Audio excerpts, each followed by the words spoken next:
Where do we look for God? In this finite material world where nothing really lasts, where do we find our connection to the infinite source of life? Are there special sacred spots to which we can travel and experience God? Or are we instead strangers on the earth, sure to be disappointed if we look for the Spirit at some pilgrim spot? Can we build special structures where God will come and meet us? Or is any building only as holy as those people who gather there? The ancient spiritual traditions offer an answer to this mystery. Seek God within yourself. The outer church or temple is but a metaphor of your own inner church. Your body is the real temple. But the story doesn't end there. More can be told about this inner temple. Details, deeper insights about how the spiritual realm reveals itself to us in our own bodies. These details are well known in the Orient, carefully described in Buddhist and Hindu traditions. But the West knows of these ideas only by little recognized teachings, esoteric traditions. These traditions say that 7 spiritual centers within the human body are sensitive contact points where the spiritual world and the physical world touch. To many modern thinkers, such an idea sounds far-fetched, and yet our knowledge of the physical world changes as the boundaries of science expand. Breakthrough discoveries redefine what is possible. This is especially true of our search to understand the human body. With each passing year, we uncover new information about the body and its wisdom, its complexity. Ideas that may have previously seemed fanciful, even inconceivable, are shown to be true. An example of this is our understanding of energy itself. 100 years ago, atomic energy was unthinkable. 100 years before that, electricity. Even though we don't yet know how to measure it, could those subtle energies that flow through spiritual centers of the body be the next breakthrough?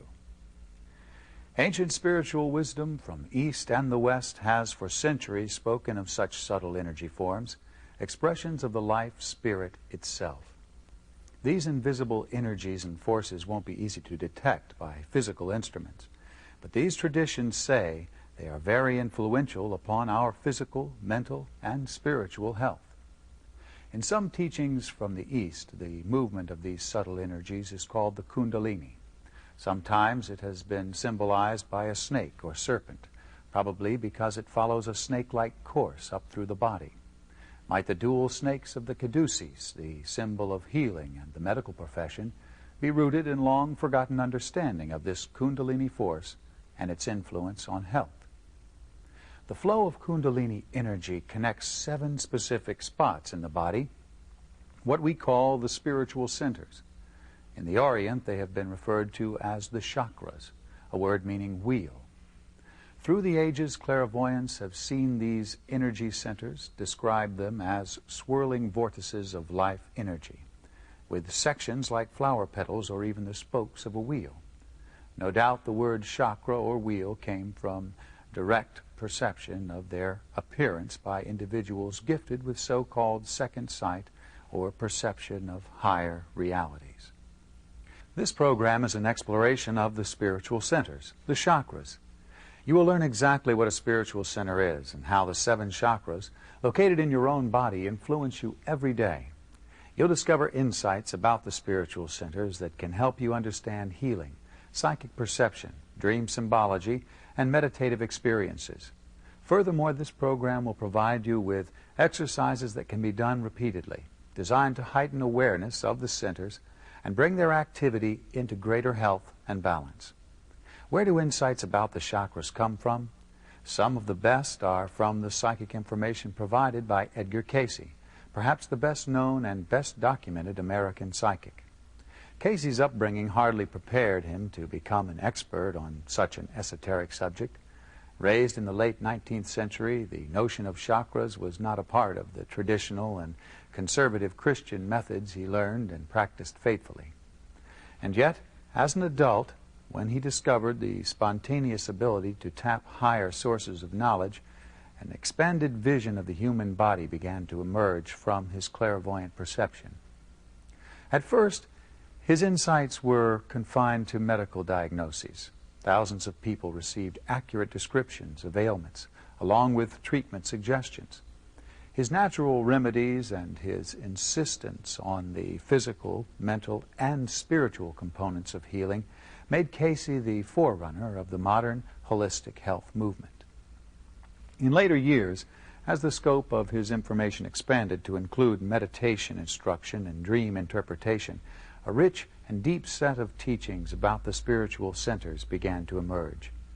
Of course, most of the psychic readings given by Cayce were directed to specific individuals, helping them to understand their life challenges.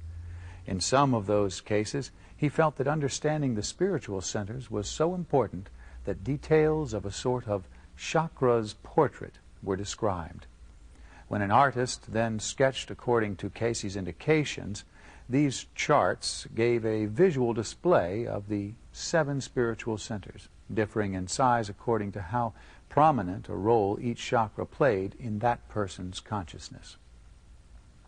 What are Cayce's contributions to a topic that already had thousands of years' history in Eastern religious thought? At least 3 important themes were developed, ones that we'll be exploring in this program. First is the connection between the spiritual centers and the endocrine glands of the physical body.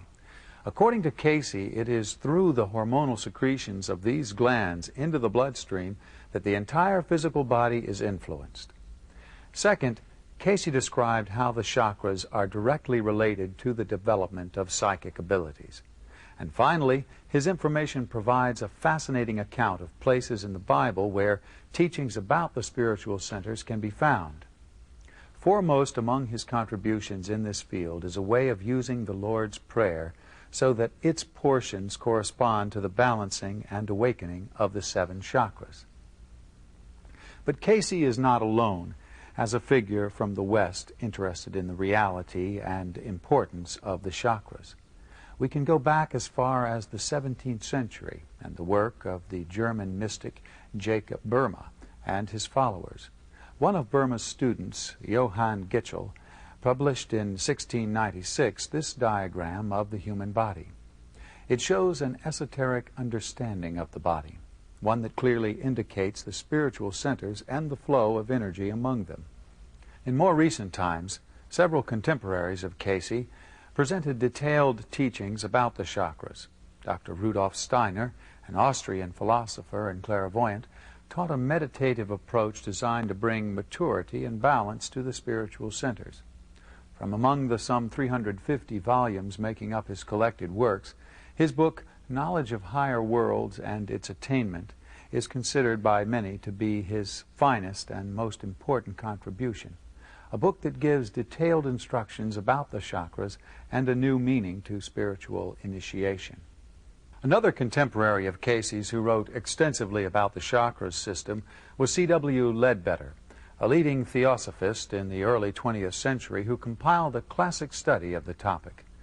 Ledbetter was himself clairvoyant, and so his publications combined scholarly study with personal perception of the spiritual centers in operation. As Ledbetter was quick to point out, the chakras can be understood only by recognizing the intricacy of human nature. The spiritual centers are a rich and complex mix of many levels of activity. For example, each center is linked to a nerve plexus in the physical body. And like Cayce, Ledbetter also recognized that each chakra was linked to an endocrine gland.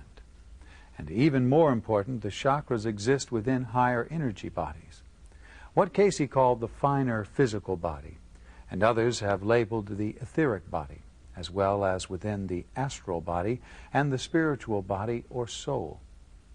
What evidence is there for such higher energy bodies? In recent times, the development of Kirlian photography has provided intriguing evidence of energy fields beyond what we can normally sense. Living things, from a tree leaf to a human fingertip, exhibit characteristic emanations with this technique. A weak electrical current passes along the photographic plate on which something has been placed. Although it's controversial as to exactly what is being detected, many people believe that it's the beginning of discoveries that will someday validate scientifically the etheric body. Another set of examples can be found in art. halos and auras that are frequently depicted around holy figures.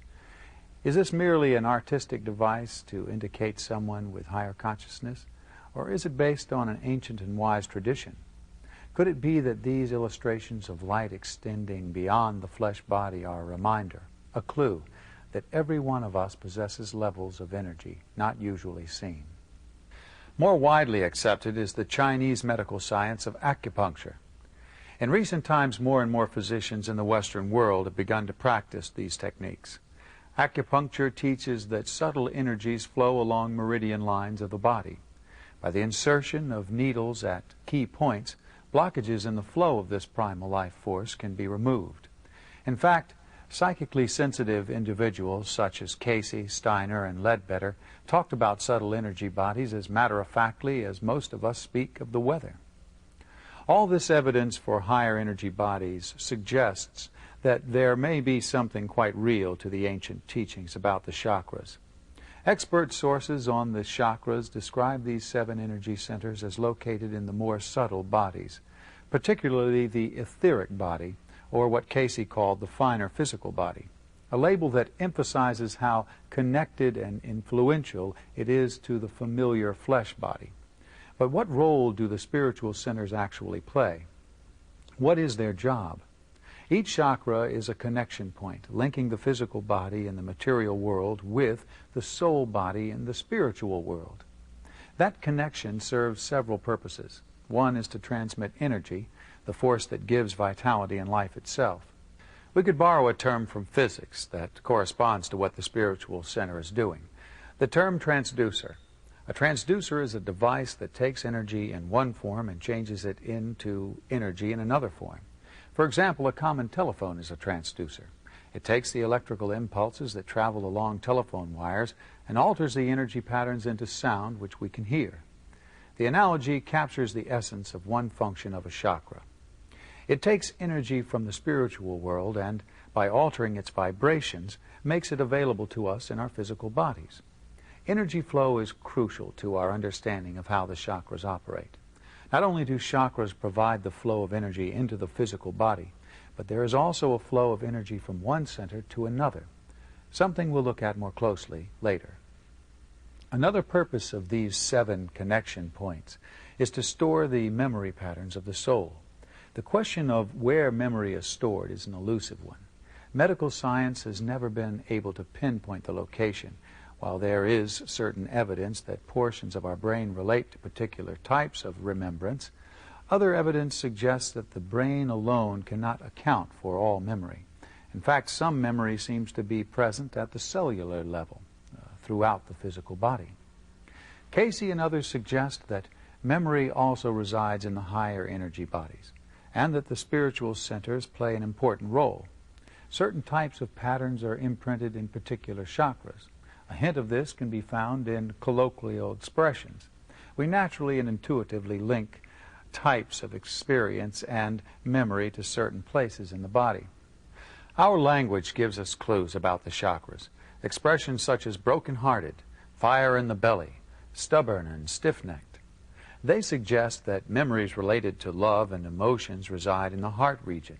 Concerns about power and initiative live in the mid-abdomen, and willfulness relates to the neck and throat.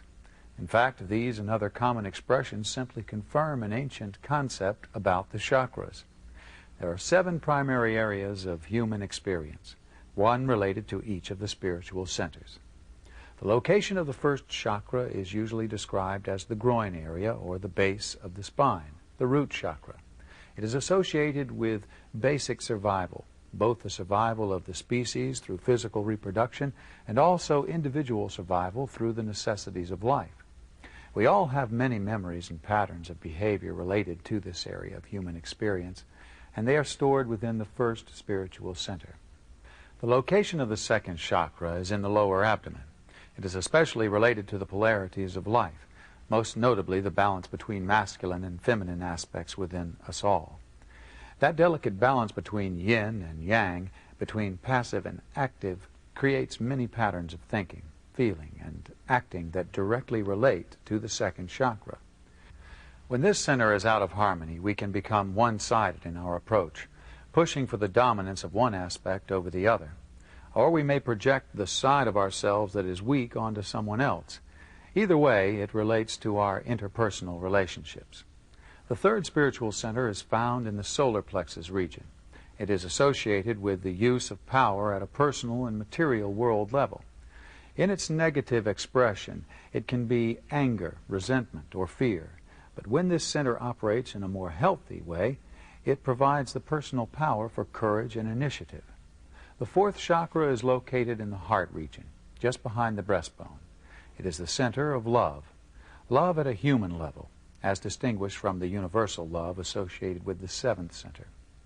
When this center's activity is clouded by misunderstanding and confusion, it can be felt as envy, jealousy, or even more often, worry. The fifth spiritual center resides in the throat area. It's the chakra associated with free will. In its negative expression, it can produce willfulness and stubbornness in some people, indecisiveness in others. When it operates in a healthy way, one can make independent decisions, but also be responsive and obedient to a higher will. The sixth chakra, according to Cayce, is at the top of the head and down through its very centermost point. It is the spiritual center of higher mind, the mind of the universal Christ. Here, intellect and intuition blend harmoniously. Here there is soul memory, even of past life experiences. And finally, the seventh chakra is located at and just behind the forehead. This is the highest center in terms of consciousness, although positioned slightly lower in the body. The seventh center is associated with oneness and divine love. It is the chakra of spiritual healing. You can experience the immediate presence of these spiritual centers, their living, active quality, with a simple meditative exercise. Of course, the actual way in which this is experienced will be somewhat different for each person. Some individuals will immediately feel a bodily sensation in specific areas. Others will get an intuitive impression of the energy flow at certain centers, while still others may find that they have to practice the exercise several times before the results are evident. So get comfortable in a seating position. You may want to close your eyes for this exercise. Sit so that your back is straight, allowing the centers to be as aligned as possible in your body. Little or no effort is required of you for this meditative exercise. Just place your attention where you are instructed and let the words guide your experience.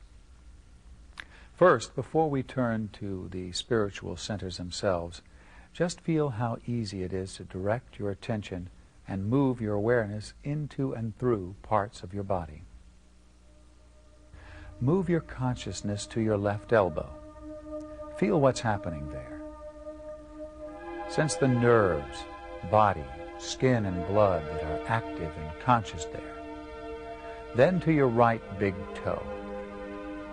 Experience the consciousness of your body in this spot. Then to your chin. Recognize how simple it is to move your attention and to become very clearly aware of what's happening in parts of your body. Now, while you are very still and relaxed, feel your entire physical body. Notice its level of vitality, its rate and depth of breathing. Sense its pulse. Where does all that vitality come from? What is the source of its life? Interpenetrating your physical body is a higher energy body, a finer physical body, or etheric body. It's a replica of your flesh body, simply made up of higher vibrations, a higher form of energy. Perhaps you can intuitively sense it right now. It may even give you an awareness or a sensation that extends a little further out than your flesh body. Pulsating with energy and consciousness within the etheric body are 7 spiritual centers, 7 wheels of energy, the chakras. Move your attention to the location of the first chakra, in the area of your reproductive glands, the gonads. What do you feel here? This is the basic source of creative energy, This center is sometimes called the root chakra. Does it feel vital and energetic, or does it seem blocked and sluggish? Then move your awareness up slightly to the second center. This is the chakra that is associated with creativity and balance between the polarities of yin and yang. What do you sense here?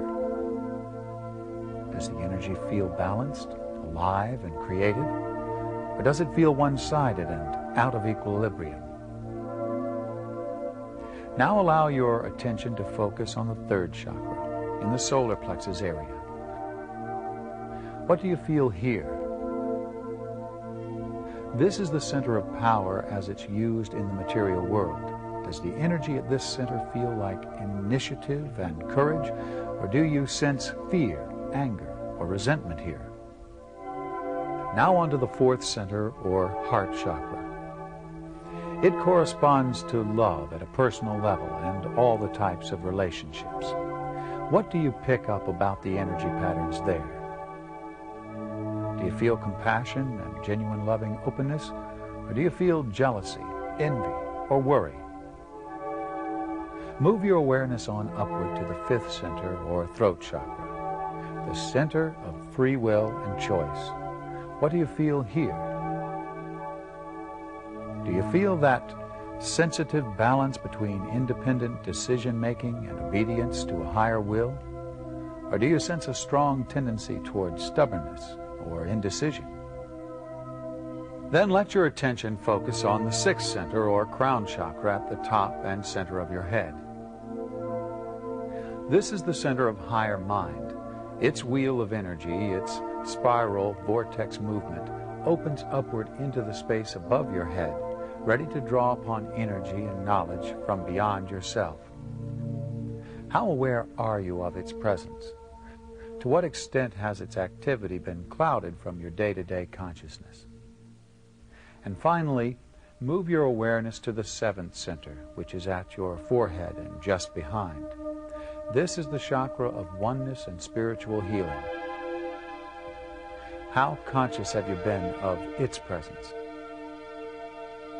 No matter how conscious or unconscious you've been in the past, just be aware of its activity right now. Like 7 musical instruments in an orchestra ensemble, your 7 spiritual centers create the music of your life. Sometimes one instrument plays louder than the rest, overshadowing the others, even drowning them out. Which of your chakras may have a tendency to do this? On other occasions, the 7 centers seem to be in tune with each other, supporting each other and creating harmony. Let a positive memory come to your mind now, and think about how in that moment your 7 chakras were in tune with each other, working together. Now let your awareness slowly come back to your normal state. Let your attention move from these subtle levels of energy in your body to your normal awareness of your physical body and the world around you. And then, if your eyes have been closed, you can gradually open them. How did that feel? Were impressions from some of the chakras stronger or clearer for you than from others? Remember that the spiritual centers are not merely places within the body. They are present and active within the mind, too. Images and symbols speak to the human mind, whether we are conscious of it or not, about these 7 levels of human experience. On the one hand, these symbolic impressions sometimes give us feedback about the degree of health and balance we have at a particular center, a kind of feedback mechanism that can operate during dreams or in meditation. On the other hand, symbolic images from religious or other cultural rituals can exist to stimulate or even transform particular chakras. The symbology of the first 4 spiritual centers has sometimes been presented as a set of images. For example, in the Bible they appear in both the vision of Ezekiel and in the Revelation. Ezekiel had a profound inner experience, a vision, in which he saw a wheel. And within the wheel he saw the spirit of the beast, and there were 4 of them, the calf, the man, the lion, and the eagle. Those same 4 images appear again in the symbology of the Revelation of John, the final book of the Bible. Here, the four beasts, the four lower chakras, must bow down or become subservient to the higher self. Edgar Cayce's translation of these images linked them to the chakras, symbols for the four lower centers. These first four centers especially relate to our experiences as physical beings in materiality, the earthly side of us, whereas the three upper chakras correspond to the divine aspect of us all. Not only do specific images relate to the spiritual centers, but according to Cayce, other types of correspondence can be found as well. The four classic elements, earth, water, fire, and air, can be associated with the first four centers. The 7 colors of the spectrum, the notes of the octave, with the 8th note in the scale being a return to the original tone at a higher level, representing the 7 chakras in full balance. The first spiritual center is characterized by the color red, the tone on the musical scale of Do, and the element earth. A bull or a calf are universal symbols for this chakra. The second chakra is symbolized by the color orange, the tone of Re, and the element water. The human form is a universal image for this center, but an erogenous one, in whom the qualities of male and female have been harmonized. This is the chakra that is related to the soul's impulse toward wholeness and the coming together of opposites. Sexuality is a part of that process, and so symbols of physical union tie into this center as well. The third spiritual center is represented by the color yellow. The tone is Mi, and the element fire. A lion or any of the great cats are universal symbols here. This is the chakra of personal power. The fourth chakra is represented by the color green in the spectrum, the tone Fa, and the element air. An eagle or any bird can serve as an appropriate symbol for this spiritual center. Its location is in the body near the lungs. This center is linked to our loves and concerns. The fifth spiritual center is symbolized by the color blue and the tone So. It's the chakra of will, decision-making, personal identity. It can mean the will to seek, and so we may find symbols of a far-off goal. And in the spiritual quest, we come to a point where we need to surrender personal will to a higher will. In Christian imagery, this is the cross. But as Cayce has pointed out, the symbol of the cross should always go hand in hand with the crown, an image related to the next chakra. The sixth center, according to Cayce, is the crown center. The color here is indigo, and the tone is La. This is the chakra of the universal Christ nature. Its symbol is the higher mind, ancient wisdom, the wise older person. The seventh center, according to Cayce, is located in the body a bit lower than the sixth. The color is violet, and the note is T. But teachings about the location of the sixth and seventh centers are often contradictory, with contrasting points of view. Some sources differ with Cayce and insist that it's the sixth chakra that is found at the forehead. But since the activities of these two chakras are so closely tied to each other, it may be best to follow the Tibetan system that considers them as a single, complex activity. Symbology, then, for these two highest chakras is probably mingled. It includes mountaintop, or man-made efforts to extend upward in search of the divine, cathedral, pyramid, the sun, or any form of light. Simply understanding the symbols related to the chakras can be helpful to anyone on a personal spiritual quest. It can help us interpret dreams or spontaneous images that might come in meditation. It also allows us to see the history of religious thought in a new light. Each chakra is truly a spiritual center. A profound encounter with the energies of one chakra can stimulate the universal images that reside there in the collective memory of humanity. But we can look deeper at the meaning of the chakras and how they operate. Not only do they correspond to universal patterns in the souls of men and women, they also directly influence the physical body and general health. Cayce and others have pointed out that an endocrine gland, along with a nerve plexus, serve as representatives for each of the spiritual centers in the flesh body. The endocrine glands have a profound influence on virtually every aspect of our physiology. They secrete into the bloodstream powerful chemicals called hormones. Those hormones, in turn, control everything from growth to metabolism to aging. The endocrine system is a big part of Cayce's answer to the mind-body question. Physical health and disease are largely influenced by the operation of the endocrines.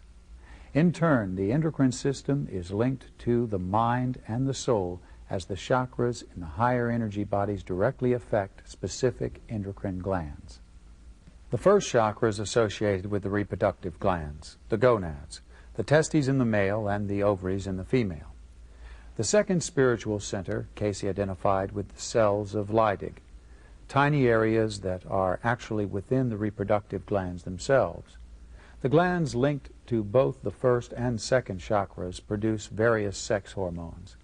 The close proximity of these two endocrine centers may be part of the explanation for why some systems, such as the Tibetan, occasionally treat the first two chakras as one. The third chakra is linked to the adrenal glands, which sit on top of the kidneys. This endocrine center is probably the one with which we are most familiar. Actually, an adrenal gland is a gland within a gland. The outer portion produces a wide variety of hormones that affect the reproductive system, blood sugar, the concentration of minerals in the blood. The inner part secretes two hormones, noradrenaline and the well-known adrenaline. Its effects are what we experience when we are under stress, feeling angry or fearful. It gives us that accustomed rush of energy. Tiny amounts of a hormone can have an extraordinary impact on the body. With adrenaline, heart rate, blood pressure, and respiration increase, and the digestion of food is temporarily suspended. All it takes to activate this complex reaction is a single thought of anger or fear. This is an example of the third spiritual center and its corresponding endocrine gland operating under stress and imbalance. Fortunately, there's a positive side. Each chakra and its corresponding endocrine gland is capable of healthy, balanced stimulation. When the mind and soul are functioning harmoniously, each spiritual center can express positive qualities into the physical body via the hormones of the endocrine glands. The fourth chakra is associated with the thymus gland, located right behind the breastbone. Medical science knows that this endocrine center is particularly related to the body's immune system. It produces thymosin, a hormone that stimulates the production of lymphocyte cells that help the body to fight infection. The fifth spiritual center Cayce linked to the thyroid gland, which surrounds the windpipe and secretes hormones such as thyroxine that control the metabolism rate in the body. When the thyroid is not functioning properly, a person frequently develops a swelling or goiter in that area as the gland tries to readjust. The sixth chakra Cayce identified with the pineal gland, located right at the center of the brain. Hundreds of years ago, the philosopher René Descartes claimed that the pineal was the seat of the soul, a theory that was thoroughly rejected by medical science. Yet Cayce and others have linked this endocrine gland to the sixth chakra. The pineal secretes the hormone melatonin, and production of this hormone is directly influenced by light striking the eyes. One effect of melatonin is upon activity in the cells of Leydig, the second spiritual center. This biological link between the hormones of the sixth and second chakras will be echoed when we look at how the Cayce readings describe the flow of Kundalini energy among the chakras themselves. Finally, the seventh chakra is associated with the pituitary gland, the master gland of the body. It produces a set of master control hormones that in turn influence the other endocrine centers. The pituitary sits in a bony cup surrounded largely by sinus cavities. Because of its location, some meditators have speculated that deep breathing exercises and even chanting may directly affect the pituitary, and therefore this highest chakra as well. The spiritual centers are always active and functioning, but not necessarily in as balanced and healthy a way as they might. Each chakra has a tremendous potential, but most of the time that potential is blocked or closed off. We can speak then of opening a chakra. That is, intensifying our experience of the potentials within that particular center. This is not something to be taken lightly. If we aren't sufficiently prepared, the intensity of energy can be disturbing. The soul patterns within that chakra can be confusing. This is why the Cayce readings say to let the centers open naturally, of their own accord. Don't try to force them open.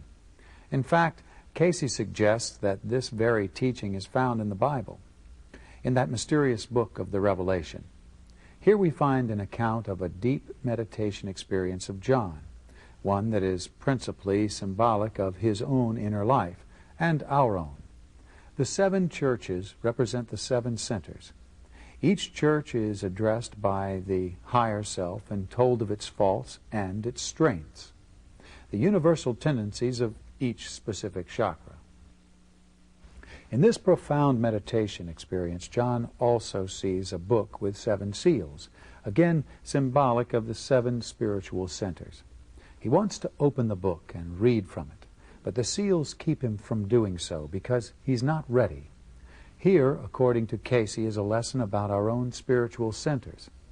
They do not fully open to all their potentials because it may not be in our own best interest for them to open prematurely. How can this opening ever come about? In the Revelation, it is the Lamb that comes and opens them, allowing John to learn the contents of the sacred book. The Lamb is an emblem for the universal Christ spirit of love, patience, and self-sacrifice. The message is clear. Do not try to force open the centers. No doubt there are techniques that will prod the chakras open, methods to get an intense rush of spiritual energy through the centers, or even an impressive psychic experience. But a better, more balanced approach is to allow the centers to open as they will, to trust that as we mature spiritually, we can expect them to open and give us more intense experiences when we can handle them. Cayce's readings go on to suggest a way to consciously work with the flow of energy through the centers and to invite their natural opening. Again, it's based on biblical teachings, an esoteric understanding that most people may never have recognized. The Lord's Prayer is specifically linked to the chakras. This is certainly not the only way to work with the special prayer, but Cayce indicates that it's a powerful yet safe way to focus attention upon the centers, especially as we begin a period of meditation. To understand how the Lord's Prayer can work, we need to first see how energy flows among the chakras. Remember that the spiritual centers are points of contact for the flow of spiritual energy in 2 ways. First, there are the channels by which the invisible spirit world is connected to the physical world. But second, and just as important, there is a flow of energy from one chakra to another, a network that connects them. Here's where Cayce departs from many of the Eastern philosophies about the chakras. Rather than the Kundalini energy moving up and subsequently activating the chakras from the lowest to the highest, Cayce suggests that we want to move the energy directly from the first and second center up to the 2 highest ones. Like an express train that doesn't make all the local stops, this creative life force can be lifted directly to the pineal center. Think of this chakra as a vortex of energy atop the head that opens upward. Meeting the upward flow at this center is the creative spirit of God that flows downward and meets our own rising energy. As these 2 streams of energy meet at the 6th chakra at the top of the head, they can then move downward, spilling over into the pituitary center and then back downward to connect with the other centers. The point of the Lord's Prayer, then, is to invite this Kundalini force to rise upward within the body without awakening the soul patterns that are stored within the lower centers. It calls upon the life force to bypass certain forms of negativity that are likely to be within the 4 lower centers. Here's how the prayer works. First, it addresses the 3 upper chakras, the ones that are less involved in our daily material life consciousness. Our Father who art in heaven, the pituitary center. Hallowed be thy name, the pineal center. Thy kingdom come, thy will be done, the thyroid center. In earth referring to the 4 lower centers as a group, as it is in heaven, the 3 upper centers as a group. Now the prayer begins to address the first 4 chakras, and in each case it affirms something positive, an antidote to the typical negativity that can reside in that spiritual center. It's a call to the Kundalini energy to move directly upward without getting entangled in that center and its issues. Give us this day our daily bread, the gonad center. Forgive us our debts as we forgive our debtors, the adrenal or solar plexus center. Lead us not into temptation, the cells of Leydig center. Deliver us from evil, the thymus or heart center. The prayer then concludes with an affirmation that the creative energy has, in fact, reached the higher centers. For thine is the kingdom, the thyroid center, and the power, the pineal center, and the glory forever, the pituitary center. How then would we actually use this prayer? If it's one secret for working with the chakras, how is it best done? Cayce's answer was to feel the meaning of each part of the prayer as you say it, and to hold that meaning in the location of each particular chakra. This prayer is not a magic formula. It's not a sorcerer's incantation, but it does work whenever we sincerely feel the meaning of the words. Many people have found that it's a powerful tool to use right at the beginning of meditation. It attunes the centers, giving direction to the Kundalini energy that awakens and intensifies as soon as we are still and quiet and begin to focus attention inwardly. Let's look more closely then at how Cayce suggests this energy starts to flow among the centers if the Lord's Prayer is used successfully, allowing the life force to move directly from the gonads and cells of the Leydig straight up to the pineal and then the pituitary. The energy next moves back down to the solar plexus chakra, to the adrenal center. Here it works to cleanse, heal, and lift vibrations. Most of us have a lot of healing work to be done at this center. But not only is it a primary point in need of healing, it also serves as a dispersal point, a grounded power place within the body. The energy moves out to each of the other centers in turn: throat chakra, heart chakra, lower abdomen chakra, and root chakra, each time returning to the solar plexus chakra. This third center is a sort of distribution point once the energy begins to flow back downward from the top of the head. This continual return to the third chakra creates a pattern of flow that is somewhat like a figure 8, with the crossover point at the solar plexus. The chakras are not only contact points for the life force and storehouses of soul memory patterns, they are also instruments of knowing and perception. But what kind of knowledge do the chakras provide? Not so much information about the world around us. We have sensory organs to do that: our eyes, ears, and nose. The spiritual centers are receptors for knowledge about things in the mental and spiritual realms. The Cayce reading suggests a model to explain how psychic perception works, a theory that includes a key role for the chakras. Normal perception of the physical world involves the 5 senses. We become consciously aware of at least a portion of what is available to our sensory organs. Much gets filtered out or ignored simply because we'd otherwise be overloaded with information. But just as the physical body can receive impressions, so can the etheric body, the finer physical body. Its sources are in the mental and the spiritual worlds. The chakras operate like tuning devices. They determine exactly what the finer physical body will receive in the way of information and impressions. Cayce suggests that we think of the analogy of a radio. As we make tuning adjustments, we get different broadcast stations. Not only are certain chakras especially receptive to particular types of psychic material, the overall degree of balance and harmony among the chakras creates an overall level of attunement for the finer physical body. There are countless sources of information from the mental and spiritual worlds. Some of it is reliable and useful, some of it is confusing and misleading. When the spiritual centers are not balanced and healthy, disturbing psychic experiences can occur. Of course, many people asked Cayce especially about the development of their own ESP. The answers from his readings often emphasized physical health. Just as the condition of the chakras influences the body through the hormones of the endocrine centers, the condition of the body can have an influence back upon the chakras. For example, by working with disciplines to make the physical body more healthy, we affect the attunement level of the etheric body. By working to balance the physical body, the spiritual centers are brought into greater harmony and make it easier for the finer physical body to tune in to the highest sources of psychic awareness.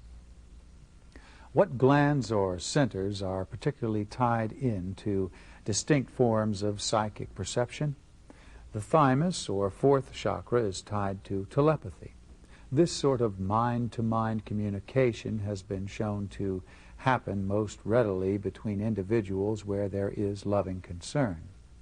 The adrenals, or third chakra, appear to be linked to mediumship, the use of one's body to allow deceased individuals to communicate back into the material world.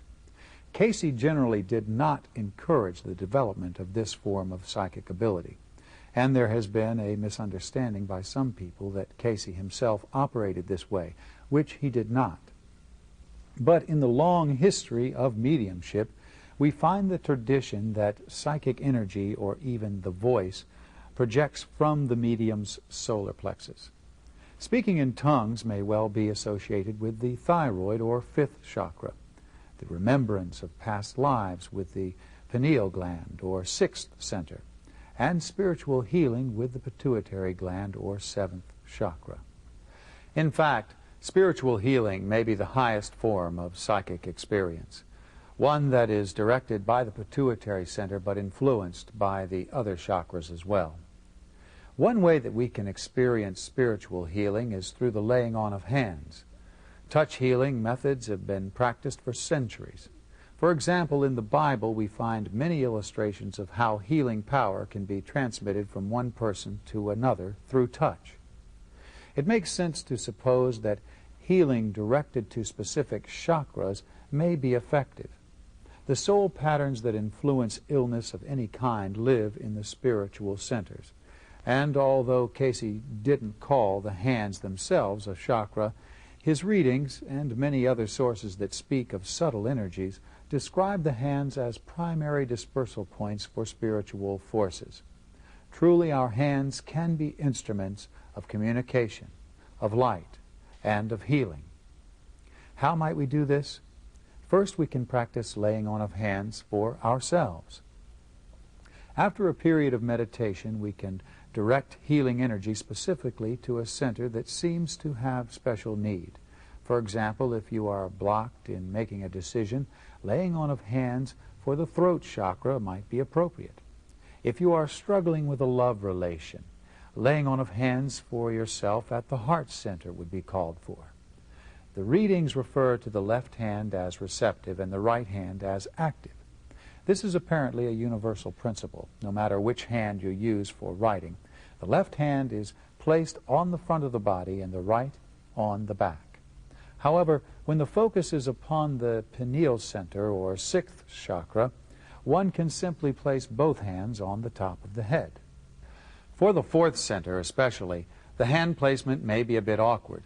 Put your left hand over your heart and then reach back over your shoulder with the right hand. Don't be worried whether or not you're able to stretch your arm far enough. With your mind, focus attention and energy on that spiritual center. The other chakras will be much easier. The amount of time devoted to this could range from half a minute to several minutes.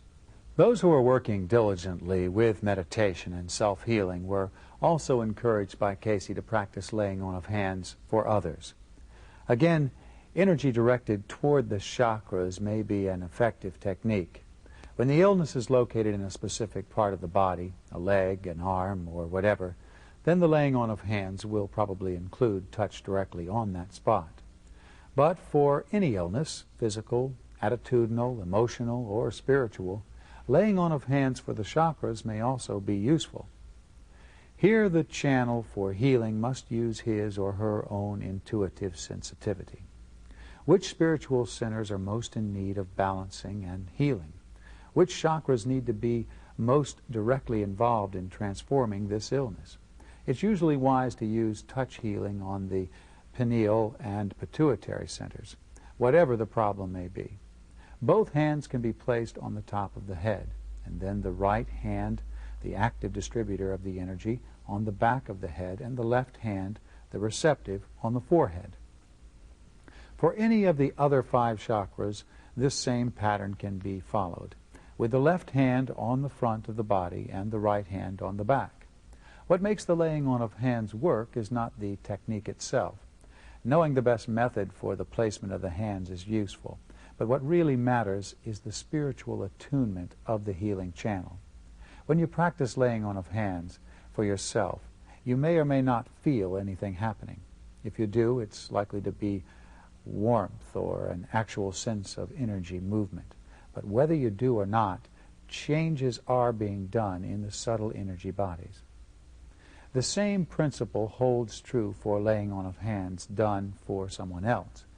The recipient may or may not have sensations, but even if the changes don't come into conscious awareness at that time, the healing work is still going on.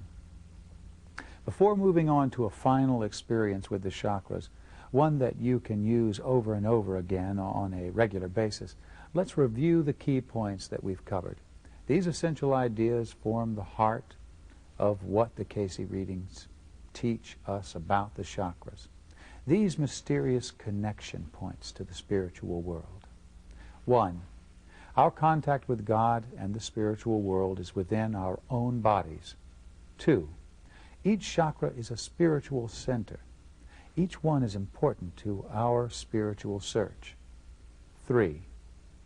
Each of the 7 chakras has an aspect in not only the flesh body, through the endocrine glands, but in higher energy bodies as well, what Cayce referred to as the finer physical body, or others have called the etheric body.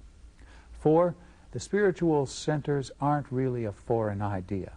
If we look carefully, we can find teachings about them in the biblical tradition. And if we examine our own dreams, we're likely to find symbolic images that represent their activity. 5. The chakras control the flow of spiritual energy.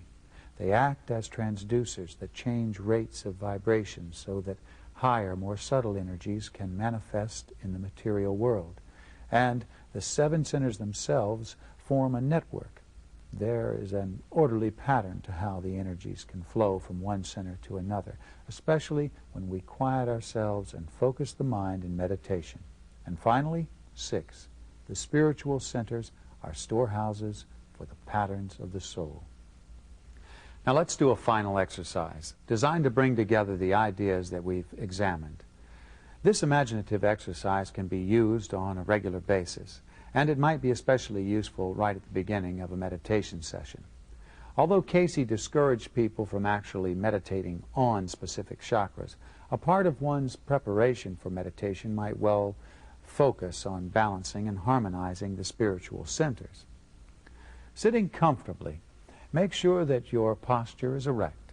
Take a moment now to slowly and deeply inhale. Feel your chest expand. Fill your lungs fully. That air is like the life force itself. And then exhale, letting go of everything you and your body don't need anymore. Stale air, old hurts, worn-out feelings about yourself and your life. Then inhale deeply again and let it out, totally relaxing. If you want, you can even let your eyelids begin to drop as they feel pleasantly relaxed and heavy. Breathe in one more time. Fill not only your lungs, but your entire body with vitality and energy. And then, let it go. Release everything you don't need anymore. And now you're feeling very relaxed, and perhaps your eyes are closing, and your breathing can be more gentle. But still you feel the power of this breathing rhythm. Energy and vitality flowing in. That which is from your past and no longer needed flowing out. Simply be aware of your body now. It feels vibrant and pulsating with creative force. It's very relaxed and yet alive and vital. And your mind is totally at peace, but still alert and receptive. You will be moving now to a more sensitive awareness about your body and the spiritual forces that flow through it. This will be a very positive experience for you. Your consciousness will expand to become aware of energies that are alive within you all the time. Your consciousness will expand exactly as far as you can comfortably go today and have a very positive, healing experience. Simply be aware of your body now. And as you do, you may sense that interpenetrating your physical body is at least one other body of your own, an etheric or higher energy body. Within that higher body are 7 wheels of energy, moving, spinning vortices of light. Move your awareness through your body from bottom to top, and remember where these spiritual centers are located. At the base of your spine and the reproductive glands area.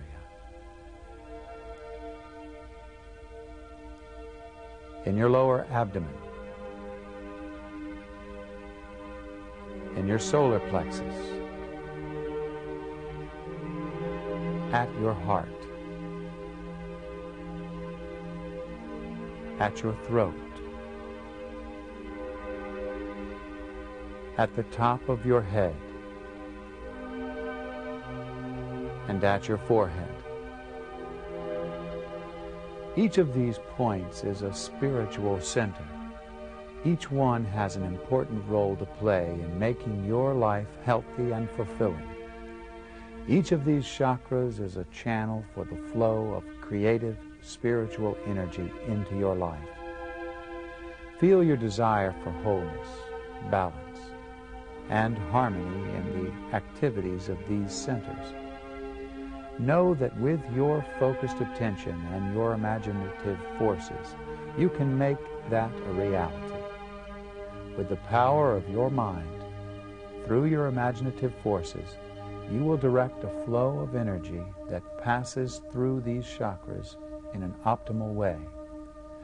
Following first the pattern of the parts of the Lord's Prayer, you'll experience that this creative energy can be lifted directly to the highest centers. Feel the first spiritual center, the root chakra, the point of origination for the Kundalini flow. Speak silently to that center with words of trust. It's the center that relates to basic survival. Its concern is to have the necessary physical resources of life. Speak to it with words of assurance. There will be enough. Today I will receive whatever I need. And with that feeling of trust, the energy will be free to move directly upward. Now speak silently to the solar plexus. Tell this chakra to be forgiving, to release and forgive. Then direct your attention to the chakra in your lower abdomen, the cells of Liebig center. The distractions of life are not going to be a problem. You are being led. Feel an assurance that the best way will be shown to you.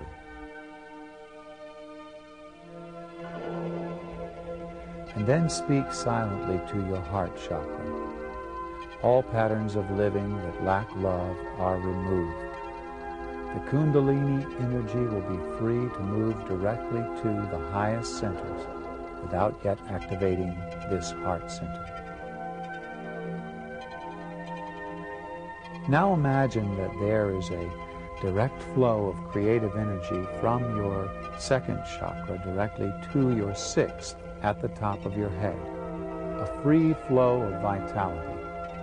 And at the top of your head, this energy from within yourself meets an even greater energy that flows downward into you. Put all your awareness right there at that pinnacle center.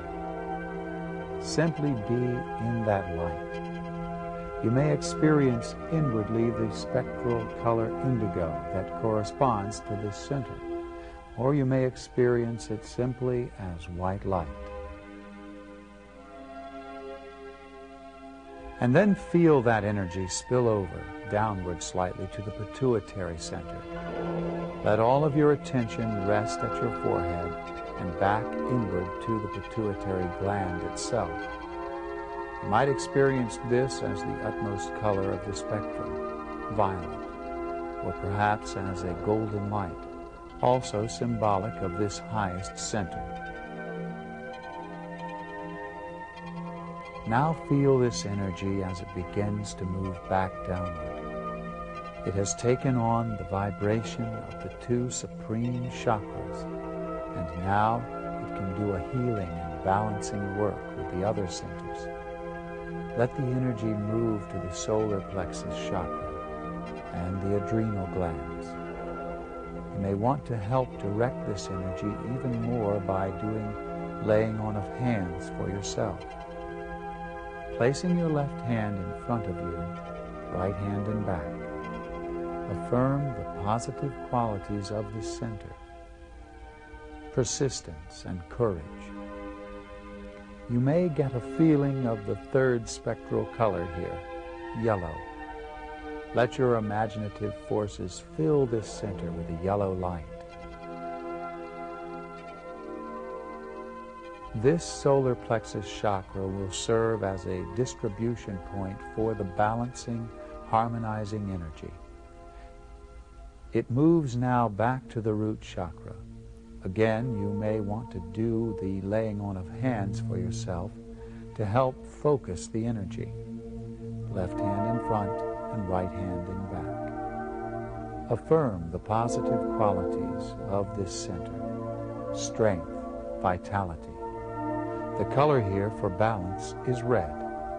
Allow a brilliant, dynamic red light to vitalize and harmonize this center.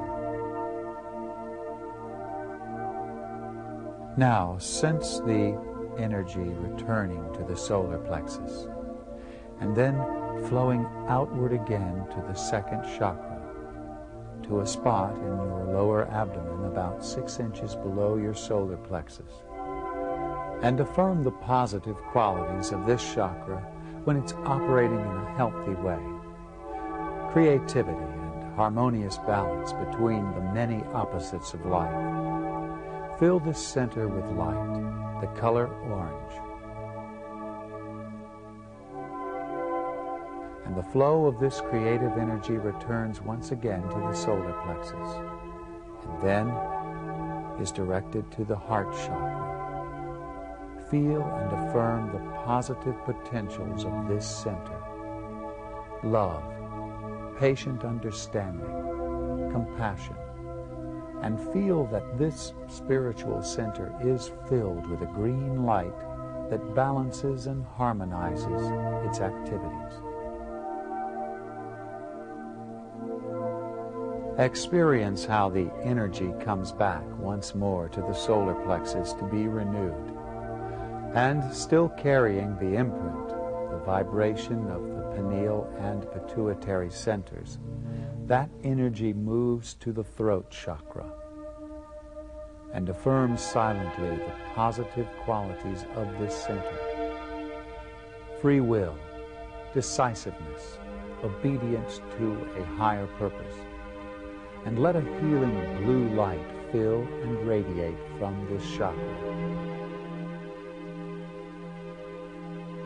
And then let the energy return one more time to the solar plexus. Just be silent now for a moment. Like an ensemble of fine musical instruments, each with their own special contribution to make, your 7 spiritual centers are pulsating with light, rhythmically in tune with each other. The music that flows out from them is the music of your life, your way of meeting the world and other people moment to moment. These 7 windows to the spiritual world are now a little bit more balanced, a little bit more in attune with the highest purpose of your soul.